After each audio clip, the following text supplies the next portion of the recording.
네 번째 시간에는 사람이 누구나 행복을 원하기 때문에 예수 믿어야 된다라는 말씀으로 합니다. 우리가 이 땅에 살아가면서 사람들이 다 원하는 게 뭐냐? 행복입니다. 행복.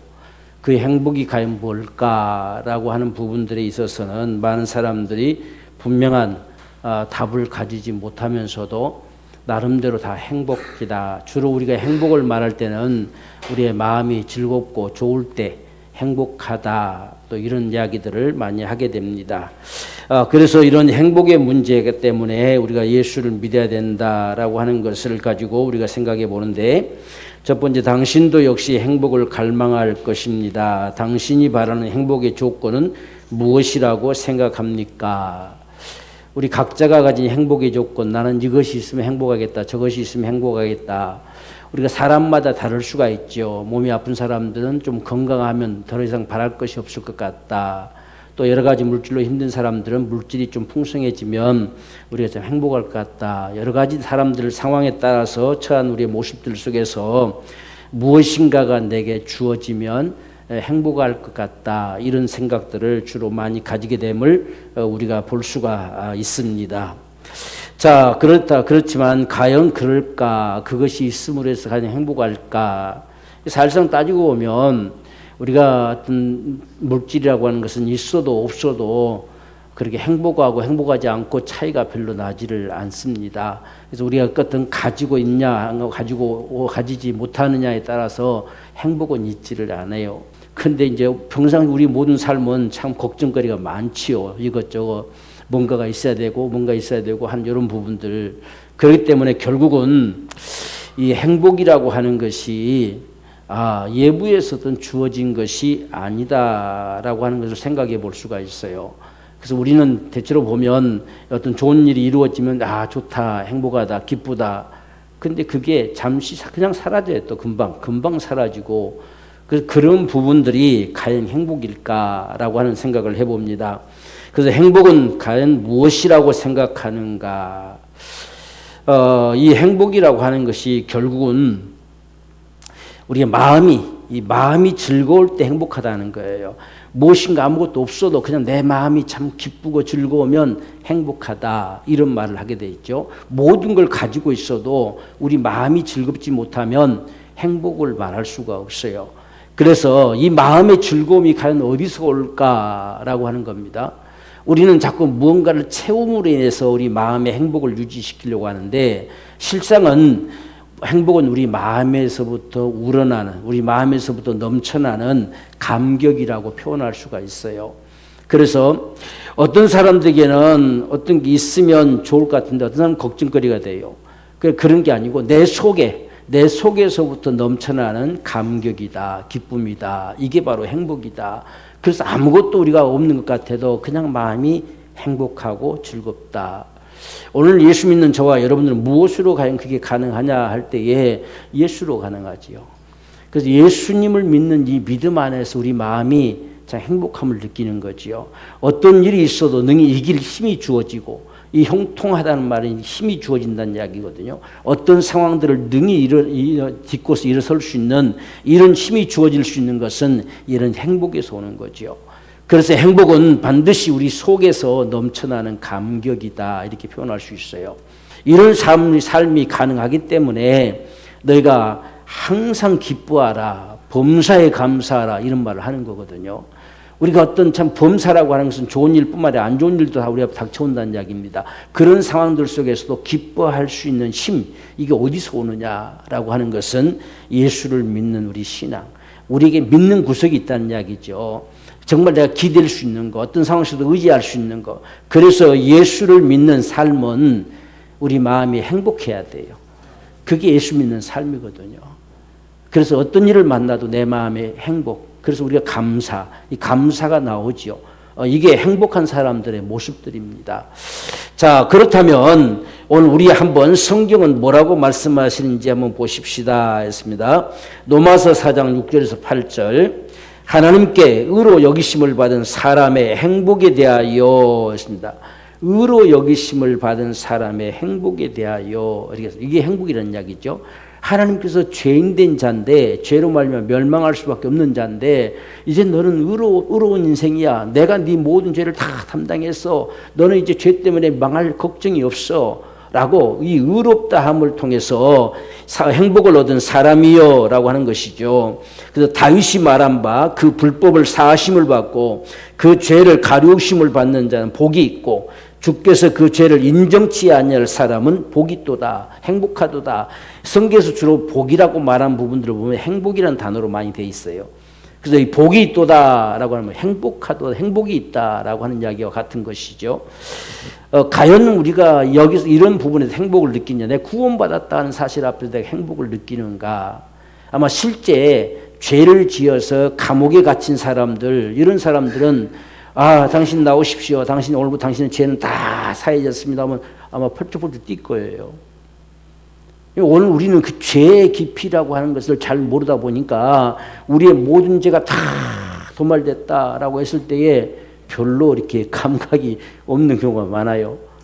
그래서 죄의 깊이를 깨달을수록 은혜가 더한다는 말이 있는 거예요. 그래서 우리가 죄인이구나, 내가 정말 죽을 수밖에 없는 죄인이었구나 하는 사실이 느껴진 만큼 우리가 주님으로 인한 그 구원의 감격, 이 기쁨을 누릴 수 있는 이런 모습들을 봅니다. 그래서 오늘 이 말씀이 의로 여기심을 받는 사람의 행복이요 있습니다.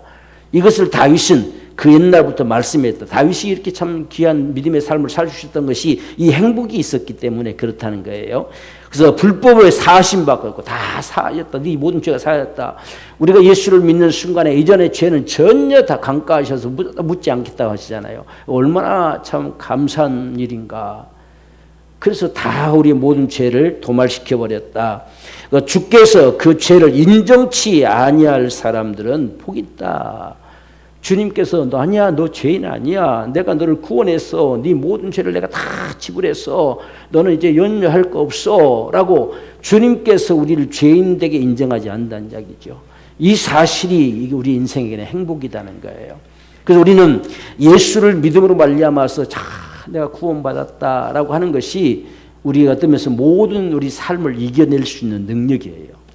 이게 우리가 클수록 신앙에서 모든 걸 이길 수 있는 힘이 나옵니다.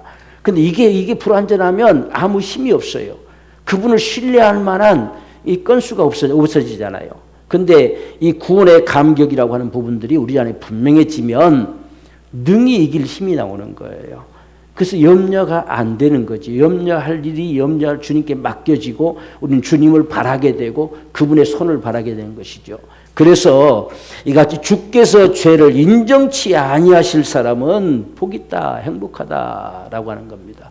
그래서 구원의 가장 인생들 가운데 큰 행복은 구원의 감격이에요. 이게 저와 여러분들 삶 속에서 가장 중요한 모습인 것을 오늘 우리가 볼 수가 있습니다. 그래서 사람의 행복은 사람에 대해 지금 성경은 행복한 사람에 대해 뭐라고 말씀하고 있습니까? 했습니다. 설명했죠. 모든 죄가 도말되어지고 의롭다 하심을 얻은 사람들. 가장 중요한 건 주께서 우리의 죄를 인정치 아니할 사람들. 이게 가장 귀한 복이죠. 주님이 너는 죄가 다 사라졌어, 네 모든 죄는 다 사라졌어 라고 하는 그 순간의 역사, 바로 이런 모습이 진정한 행복이다. 자, 어떻습니까? 성경대로 하면 당신은 행복하고 복 있는 사람인가요? 했습니다.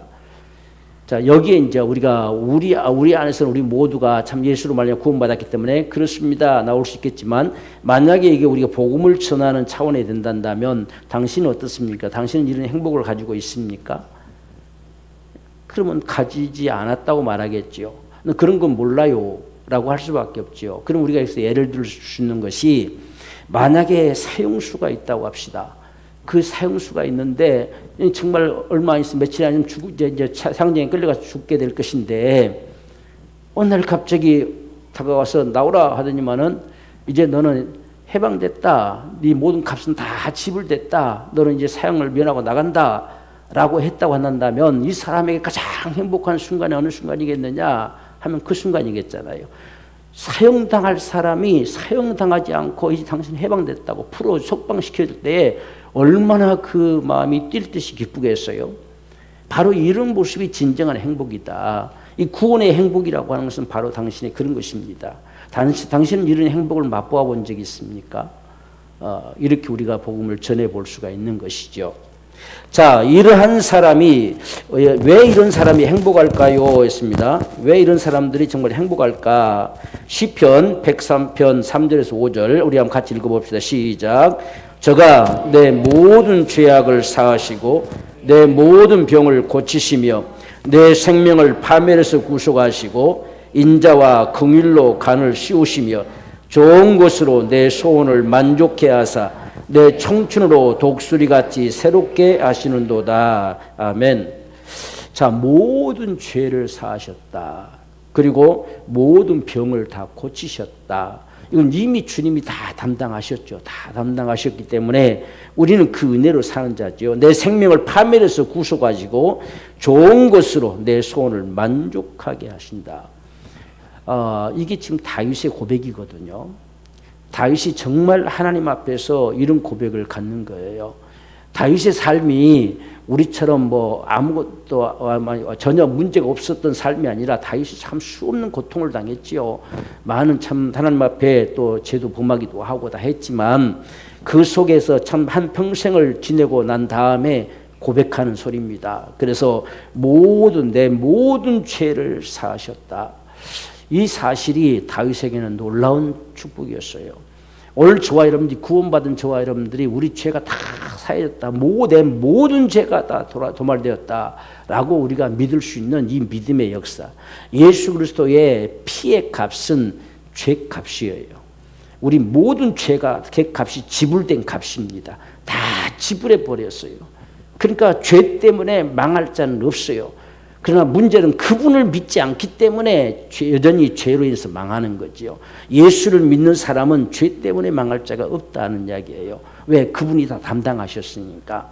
그래서 이 다윗이 지금 내 모든 죄를 사하시며 또 내 모든 병을 다 고치셨다라고 합니다. 오늘 우리가 이런 믿음에서 다 출발돼야 돼요.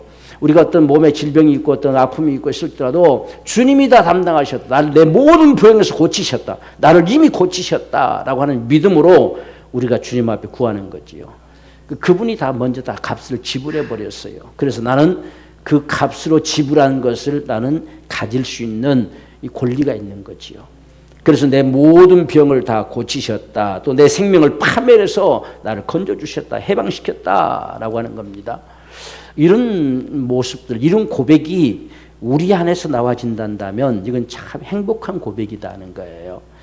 그리고 끊임없이 하나님께서는 인자와 긍휼로 우리에게 간을 씌우시고 좋은 것으로 우리에게 주시기를 원하신다. 그래서 우리의 기도할 때 응답이 되어지고 그럼 우리는 주님 앞에 감사하죠. 늘 감사하고 이런 삶의 모습이 진정한 행복이다. 그래서 우리는 이런 삶에서 늘 살아가기를 원하고 간절히 갈망합니다. 그랬을 때 우리는 행복한 삶을 살 수 있어요. 주님이 다 지불하셨다는 것, 다 지불해 버렸다는 사실. 우리 육신의 어떤 것도, 어떤 불행도, 어떤 고통도 다 그분이 담당하셨다는 사실. 우리는 그 믿음으로 살아가는 거예요. 그 믿음으로 주님의 것을 얻어내는 거예요. 이 행복. 그래서 이런 행복이 진정한 성경이 말하는 행복이다. 계시록 21장 3절 4절 보면 보라 하나님의 장막이 사람들과 함께 있음에 하나님이 저희와 함께 거하시리니 저희는 하나님의 백성이 되고 하나님은 신이 저희와 함께 계셔서 모든 눈물을 그 눈에서 씻기시며 다시 사망이 없고 애통하는 것이나 곡하는 것이나 아픈 것이 다시 있지 아니하리니 했습니다. 자, 우리가 이런 행복이라고 하는 것은 결국 우리는 영원한 천국을 얻어내는 행복이에요. 이 땅의 삶이 전부가 아닙니다. 그래서 이 땅의 삶에서는 때로는 우리가 고달프고 여러 가지 어려움이 있을지라도 참아낼 수 있고 우리가 이겨나갈 수 있는 건 소망이 있기 때문에 그렇습니다. 그날에는 반드시 우리 눈에 모든 눈물을 씻기시고 모든 아픈 것이나 고통하는 것이나 슬퍼하는 것 다 사라져버리고 오직 주님으로 인해서 우리가 영원히 기뻐하며 살아갈 수 있는 그곳이 우리가 바라는 천국이죠.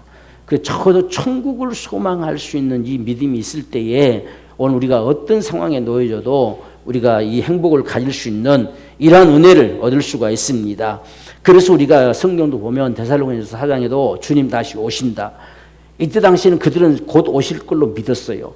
그게 그들의 엄청난 소망이었어요. 그래서 지금 힘들고 고통스럽고 핍박을 당하고 참 죽음의 위기들을 만나고 있지만 그들 서로가 손을 잡고 조금만 견디자, 조금만 견디면 주님 오신다라고 이렇게 믿었던 신앙이에요. 오늘 저와 여러분의 신앙이 그렇게 되어지는 신앙이 돼야 돼요. 비록 이 세상에서 살아봐야, 우리 고통의 시간들을 살아봐야 그냥 백년 안팎일 뿐이다. 반드시 우리는 그 나라에 오늘 이 말씀대로 모든 애통하는 것이나 곡하는 것이나 아픈 것이 다시 있지 아니하고 주님께서 우리의 모든 눈물을 씻겨주시고 그날의 행복을 우리 누리며 살아가게 될 것이다. 이 소망이 저와 여러분들에게 있다는 사실이죠. 자, 그렇다면 이제 행복이 무엇인지 다시 한번 말해 봅시다. 했어요.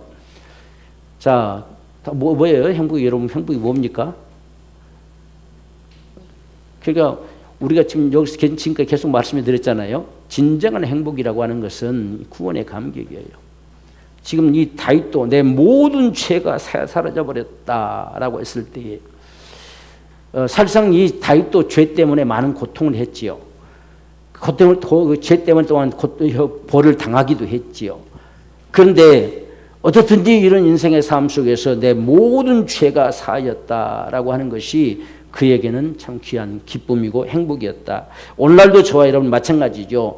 이 모든 구속함을 얻고 또한 우리가 영원한 천국을 바라볼 수 있다는 것, 이게 진정한 행복이다. 이게 없는 한은요 세상에서 행복을 누릴 수가 없어요. 아무리 많은 걸 가져도 행복이 없습니다. 세상에 어떤 권력을 쥐어도 행복이 없어요. 권력을 가질수록 더 타락된 사람이 더 많잖아요. 이게 뭐 가졌다고 해서 행복한 게 절대 아니에요. 어쩌면 저와 여러분들이 그들보다 더 행복할 거예요. 매일같이 큰 눈치 봐야 되고 매일같이 고민해야 되고 생각해야 되고 얼마나 참 고달픕니까? 뭐 우리야 그냥 먹고 살아가고 열심히 일하고 참 우리가 주님을 섬겨 살아가는 이 삶을 사는 것이 어쩌면 더욱 행복한 삶이 될 것이다. 세상에는 행복을 자신 있게 말할 사람이 없어요. 정말 이 구속의 은총을 입은 사람 말고는, 천국을 소망할 수 있는 사람 말고는 행복이라고 하는 것을 감히 말할 수가 없죠. 맨 다 걱정거리. 여러분 서로 이야기해 보세요. 다 걱정거리 뿐이지. 그래서 우리가 은혜 나눔을 통해서만이 행복함을 누릴 수 있어요. 보면 별것도 아닌 일 같은데 작은 일 속에서도 하나님이 참 감사합니다. 이런 행복할 수 있는 거. 이런 모습들. 그래서 오늘 우리가 진정한 행복은 이 구속의 역사 속에서 나온다라고 하는 것을 우리가 분명히 볼 수가 있습니다. 자, 하지만 왜 많은 사람들이 이 행복을 누리지 못하며 살까요? 그것은 저주의 운명 가운데 묶여 살고 있기 때문입니다. 했습니다. 우리 히브리서 2장 19절 보면 죽기를 무서워함으로 일생에 매어 종노릇하는 모든 자들이 다 표현했어요. 이게 모든 세상 사람들이 왜 행복이 없냐면 죽음을 넘어설 수 있는 힘이 없어요. 죽음을 넘어서가는 보장이 없어요. 그래서 모든 사람이 죽기를 무서워해서 다 고통하는 거예요. 이게 그래서 세상의 모든 우리가 여러 가지 세상 우상을 섬기는 사람들은 그걸 믿기로 사람들을 이 생명을 담보로 잡지요. 만약에 당신 이렇게 안 하면 당신에게 뭐가 있을 것이다. 이렇게 안 하면 당신 자식들에게 뭐 안 좋은 일이 있을 것이다. 다 이 생명을 담보로 해가지고 다 그런 짓을 하고 있는 거죠. 그래서 인생은 다 죽기를 무서워해서 일생의 종로로 하며 살아가요. 우리 걱정거리도 어떤 면에서 보면 다 이런 모습일 거예요. 당장 먹을 게 없으면 걱정되잖아요. 왜? 못 먹으면 죽잖아요. 우리가 아프면 걱정되잖아요. 잘못 아프다가도 죽으면 어떡해요? 전부 이런 죽기를 무서워함으로 인생들은 일생에 매어 살아가요. 또 뿐만 아니라 사도행전 10장 38절 보면 마귀에게 눌린 모든 자들이 다 마귀의 세력에 눌려 있어요. 자, 이 같은 사실을 세상에 이런 저주의 운명이다라고 합니다. 여기에 매여 있기 때문에 사람들은 행복이 없어요. 다 도둑질 당한 거예요. 우리에게 다가온 이 사망의 세력들은, 이 온수마귀의 세력은 우리를 도둑질합니다. 도둑질한다는 것이 우리의 모든 인생 자체도 도둑질하지만 우리의 건강도 행복도 다 도둑질해요. 오늘 우리 모든 생각들도 다 도둑질해요. 그래서 감사가 사라지게 만들고 기쁨이 사라지게 만들고 참 어떤 즐거움과 병이 오면 염려하게 만들고 근심하게 만들고 전부 이런 모습들이 세상에 가득 차게 되는 것이죠. 이게 다 잘못하면 우리가 눌려 살아가는 이런 모습들이 많다는 이야기예요. 그래서 우리가 우리 마음이 행복하고 즐거워야 돼요. 그래서 마음이 지배를 당해버리면 안 돼요. 그래서 마귀에게 눌림받았다 이렇게 이야기한 거죠. 그래서 우리는 모든 질병으로도 다 눌림받아 버려요. 그러면 못 벗어나요. 그러니까 이건 정말 우리가 다스리는 자가 돼야 돼요. 우리 세상도 다스리고 우리가 삶도 다스리고 통치할 수 있는 이것이 있어야 돼요. 이러한 힘이 행복에서 온다는 이야기예요. 그렇지 못하면 지배를 당해버리면 종살이합니다. 그래서 여러분들이 어떤 질병들 속에서도 병의 지배를 당하지 말고 우리가 병을 지배하는 자가 됩시다. 그러면 그분이 다 담당하셨으니까 우리는 건강할 권리가 있잖아요. 그래서 그분의 그 은총으로 살아갈 수 있는 우리 삶이 되기를 원합니다. 자, 6번. 이 운명을 성경에서는 저주라고 말합니다. 이 세상 사람들은 운명 말하지만 성경은 이걸 저주라고 해요. 이는 우리에게 불행을 가져다 줄 뿐 아니라 그 마지막은 어떻게 되리라고 말씀하시나요? 이게 저주 가운데 사는 사람들, 운명 가운데 살아가는 사람들, 이렇게 매여서 사는 사람들 어떻게 되느냐라고 하는 것은 마태복음 25장 41절에 저주를 받은 자들아 나를 떠나 마귀와 그의 사자들을 위하여 예비된 영영한 불에 들어가라. 결국은 이 저주에서 못 벗어나면 그대로 멸망하는 거예요. 그러니까 우리가 이 구원이라고 하는 사실이요, 내 모든 죄가 다 사해졌다 여기서 끝나는 것이 아니라 이 땅에 살아갈 동안에 저주의 운명에서 해방되어서 하나님의 자녀이 된 권세로 살아가는 거, 이게 구원이에요. 그러니까 우리 삶이 이제는 저주의 운명 가운데 눌려서 살아가는 것이 아니라 이제는 하나님 자녀이 된 권세로 살아간다는 이야기예요. 이게 바로 구원의 모습이죠.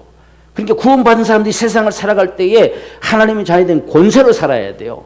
다 누리고 운명처럼 메인받은 인생처럼 그렇게 살아가는 것이 아니고, 그래서 오늘 이렇게 저주 가운데서 못 벗어나면 영영한 불에 들어갈 수밖에 없다.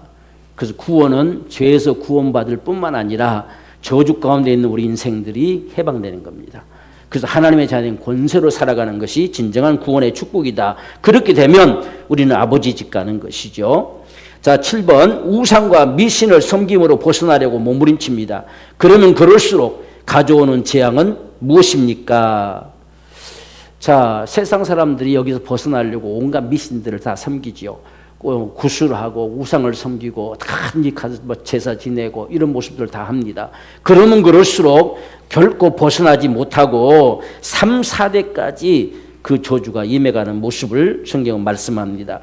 출애굽기 20장 4절에서 5절 다 좀 읽어봅시다. 시작. 너를 위하여 새긴 우상을 만들지 말고 아무 형상이든지 만들지 말며 그것들에게 절하지 말며 그것들을 섬기지 말라. 나를 미워하는 자의 죄를 갚되 아비로부터 아들에게 3, 4대까지 이르게 하거니와 했어요. 3, 4대까지 흘러갑니다. 여러분, 하나님이 많이 봐줘서 3, 4대까지인가 보다 이렇게 말하는데요, 3, 4대가 흘러간다는 것은 삼겹줄로 흘러가는 거 똑같은 거예요. 지금 나로부터 3, 4대, 그 다음부터 3, 4대, 그 다음 또 3, 4대 하면 이 벗어날 방법이 없잖아요. 적어도 삼겹줄이 나를 뒤집어 씌우고 있는 것과 같은 것이 저주의 운명이에요. 이 세상에 벗어날 방법이 없어요. 그 자꾸 미신적인 것을 벗어나려고 하는데 그러면 그럴수록 3, 4대까지 저주가 밀려가는 거예요. 그러니 이게 얼마만큼 좀 세상에서는 얻을 수 있는 방법이 없죠. 아무리 몸부림쳐도 진정한 행복을 누릴 수 있는 방법이 없어요. 자, 누가 우리를 이 저주의 운명에서 해방시킬 수 있을까요? 습니다.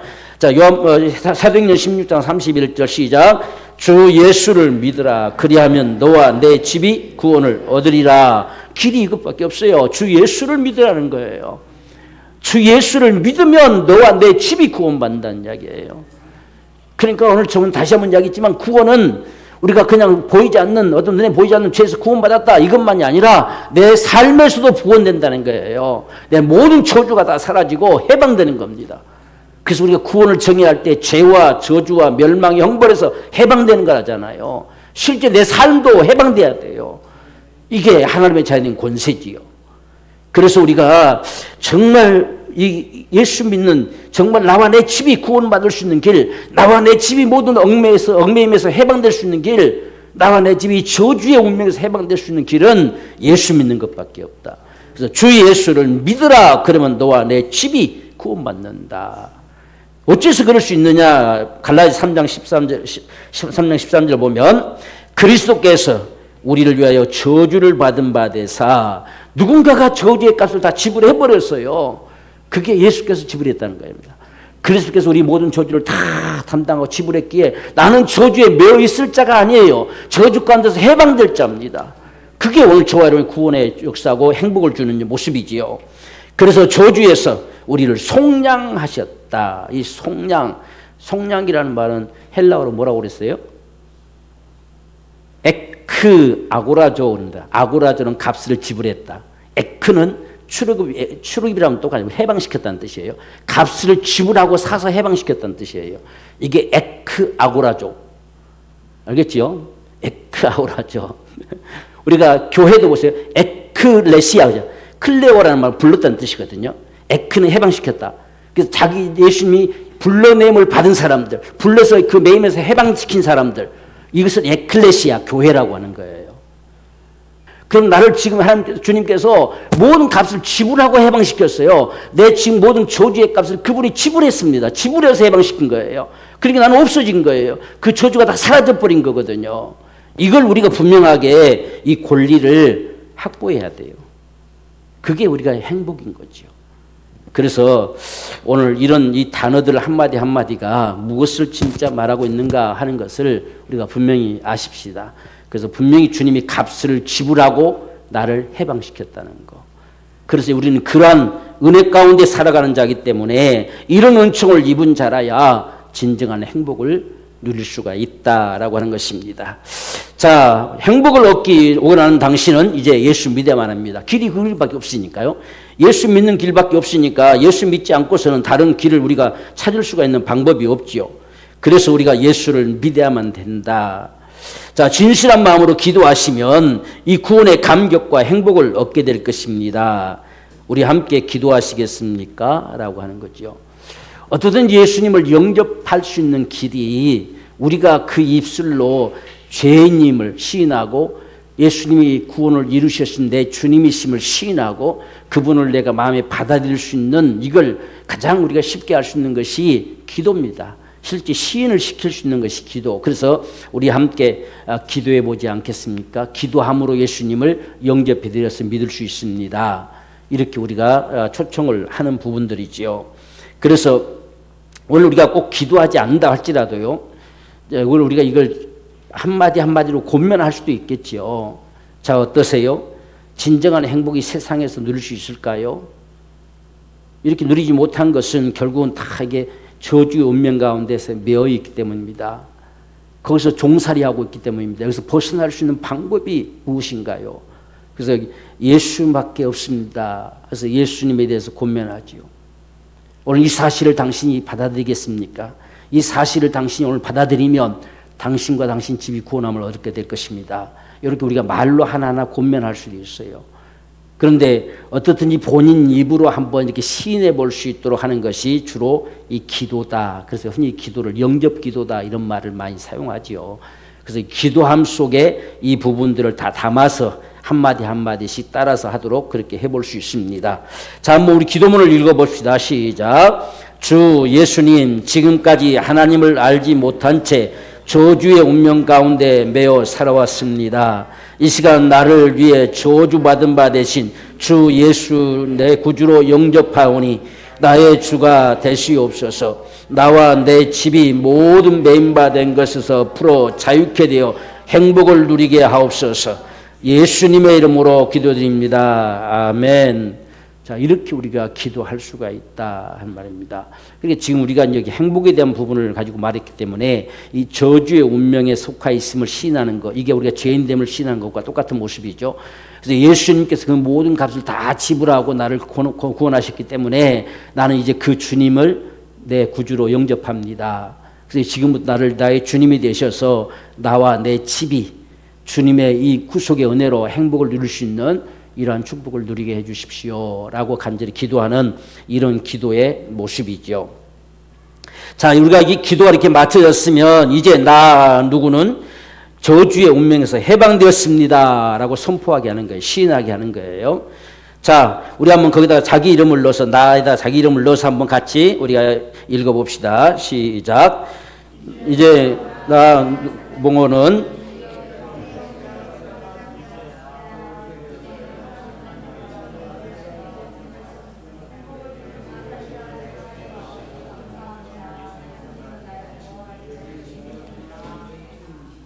네. 우리가 이렇게 시인할 수가 있는 부분들이죠. 그래서 실제로 이제 기도 끝나면 우리가 이렇게 감사 고백처럼 선포하고 시인하고 이렇게 할 수 있는 부분들이 참 필요합니다. 오늘 저와 여러분들도 이런 신앙의 우리가 삶을 살아가게 될 때요, 이러한 것들을 수시로 우리가 또 고백할 수가 있어요. 우리 기도할 때 같은 경우도 정말 나의 모든 저주를 담당하셔서 나를 모든 저주에 해방시키신 속량하신 주님 앞에 구합니다. 이런 모습들을 우리가 또 우리가 질병 가운데서 내 모든 질고를 지고 고통을 당하신 주의 그 구속의 은총이 오늘 나에게 충만하게 역사되기를 원합니다. 바로 이런 모습들로 우리가 기도하는 것이 훨씬 더 우리 기도가 믿음되어지고 훨씬 힘 있는 이런 기도가 될 수가 있지요. 그래서 우리는 이 구속의 역사 속에서 이 은혜를 늘 기억하고 그 은혜 가운데 누려가는 삶을 살아가야 돼요. 주님이 다 담당하셔서 다 지불하셨으니까, 우리 삶의 모든 저주의 역사를 다 담당하셨으니까 우리는 그것을 주님 앞에 주님이 지불하심을 믿고 이제는 그 공로가, 그 은총이 내게 임하게 되는 하나님의 축복이 되기를 간절히 갈망하는 이 모습들이 오늘 저와 여러분의 기도의 모습입니다. 당신 행복을 원하십니까? 그렇다면 예수 믿어야 합니다. 왜 그럴까요? 세상에서는 행복을 누릴 수 있는 방법이 없습니다. 무엇이 당신을 보장합니까? 근데 예수께서 우리의 모든 것을 담당하시고 우리의 죄뿐 아니라 질고도 고통도 슬픔도 아픔도 다 담당하셔서 우리에게 행복을 주셨습니다. 그래서 예수 믿는 사람들은 이런 행복을 누리며 살아갈 축복이 있습니다. 그래서 우리가 여러분 대체로 우리가 봐도 세상에서 예수 믿는 사람들, 이 사람들은 참 행복한 모습이지 않습니까? 얼굴빛이 다 밝으면 예수 믿는 사람 같다 다 칭해요. 우리 얼굴빛이 늘 밝고 행복한 모습이 돼야 돼요. 이건 우리 속에서 흘렀는데 우리 속에서 그렇지 않으면 행복한 모습이 될 수가 없잖아요. 얼굴은 그냥 이 속에서 우리가 이루어지는 것이 표준과 같은 거거든요. 그래서 이런 기쁨이, 이런 행복이 있으면 주변 사람들도 참 신기하게 바라볼 수 있죠. 대체로 보면 사람들이 다 우거지상하고 살잖아요. 다 근심 걱정 다 가지고 살아가요. 그런데 그 가운데 어쩐지 왠지 모를 그런 평안함이 풍겨나고 이런 행복한 모습들이 풍겨나는 사람들은 어쩐지 예수 믿는 사람 같더라고 그런 말을 반드시 합니다. 그러니까 우리가 어디 가서 뭘 하더라도 보면 나중에 이제 사람들이 이야기할 때에 예수 믿는 사실이 밝혀지면 어쩐지 좀 그런 것 같더라 이런 말들을 많이 하게 됩니다. 그래서 우리가 이 복음을 전할 때 세상 사람들 다 그래요. 똑같아요. 여러분 당신 그렇지 않습니까? 다 한번 보세요. 어떤 예수 믿는 사람들은 뭔가 얼굴이 밝지 않습니까? 행복한 모습이 보이지 않습니까? 이 예수를 믿는 믿음 때문에 그렇습니다. 그분으로 인해서 이 평안함을, 이 행복함을 얻기 때문에 그렇습니다. 당신은 그런 모습을 가져볼 수 있겠습니까? 이렇게 해서 우리가 복음을 전해 들어갈 수 있는 이런 모습이 될 수가 있죠. 그래서 행복을 원하기 때문에 예수 믿는다라고 하는 사실을 가지고 우리가 복음을 전할 수가 있습니다. 자, 여기까지 우리가 여러 가지 모습들을 계속 우리 듣는데 지금 이런 모습을 자꾸 여러분 되새기면서 자꾸 말을 한 번씩 해볼 필요가 있어요. 다른 사람 앞에. 끝까지 우리 못해 가도 우리가 예수 믿어야 당신이 행복을 원하기 때문입니다. 그럼 뭐 다른 걸 자세히 설명 못하면 예수님만이 우리에게 행복을 줄 수 있습니다. 예수님 우리의 모든 불행을 담당하신 분이십니다. 그분이 모든 저주 운명을 다 담당하셨어요. 그래서 그분을 믿으면 우리가 행복할 수 있어요. 그래서 나도 그분을 믿음으로 이런 행복을 누렸어요. 이렇게 우리가 증거하면 되겠죠. 그래서 이런 모습으로 우리가 복음을 전할 수 있는 이 복음 메시지인 것을 기억하고 우리가 실제로 한번 해봅시다. 사람들을 만나서 한 번씩 이렇게 해보면서 한번 우리가 어떻게 말할 수 있는지 우리 스스로도 점검을 해보고 자꾸 해봐야 돼요. 그래야 익숙해져요. 그렇지 않으면 우리가 말을 겁이 나서 잘 못해요. 근데 우리가 막 그냥 해보면 됩니다. 꼭 요 순서대로 하는 것이 아니라 그냥 우리가 말을 하는 거죠. 왜? 분명한 것은 예수로 구원되고 예수로 우리 한 자녀가 되고 예수로 말미암아 죄에서 해방되고 예수로 우리 행복을 얻을 수가 있고 전부 예수로 되니까. 그래서 이것을 같은 사실을 전할 수 있어요. 그럴 수 있는 이유가 뭐냐? 그분이 다 담당했으니까. 다 값을 지불했으니까. 네 모든 죄도 담당하셔서 그분이 값을 지불하셔서 내가 그를 믿으면 그 모든 죄에서 너는 저주가 있을 이유가 없어. 그래서 다르게 해방시켜내는 이런 모습이죠. 이게 복음의 역사지요. 그래서 어떻게든 우리가 이런 모습들, 특히 근심 걱정 많은 사람들에게 이런 모습들로 우리가 전해갈 수 있는 이런 복음 메시지가 되어지기를 소원합니다.